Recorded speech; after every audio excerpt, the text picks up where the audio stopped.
Khan Academy Divide Fractions, and we're working on the subtopic Dividing Whole Numbers by Unit Fractions. 6 divided by 1/3.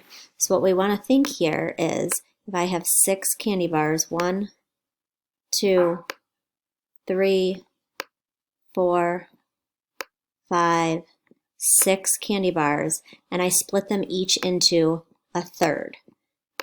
Okay, how many pieces am I going to have total then? Well, if I take my 6 candy bars and I split them each into 3 pieces, I would have a total of 18 pieces.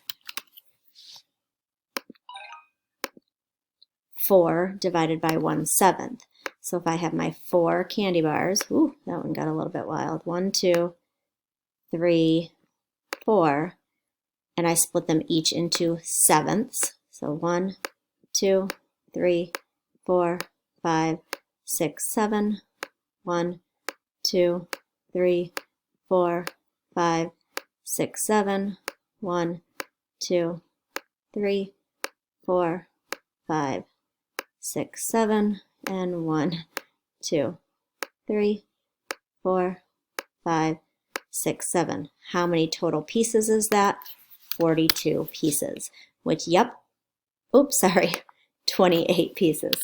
So, which, yes, is the same as 4 times 7. 4 into thirds. So again, my 4 candy bars. Okay, and again, I tend to do rectangles because they're a little bit easier to divide into equal pieces than the circles are.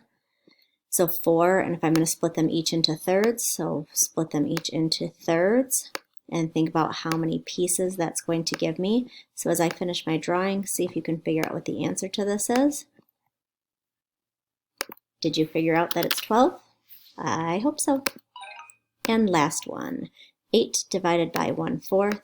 So I have my 8 candy bars, 1, 2, 3, 4, and then 4 more, 1, 2, 3, 4, and then I divide them each into fourths. So 1, 2, 3, 4, 1, 2, 3, 4.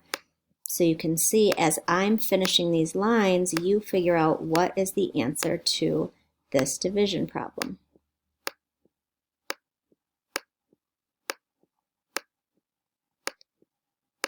Hopefully by now you realize that you don't have to draw the whole thing out, but it does give a good visual, and you can figure out that it would be 32 pieces.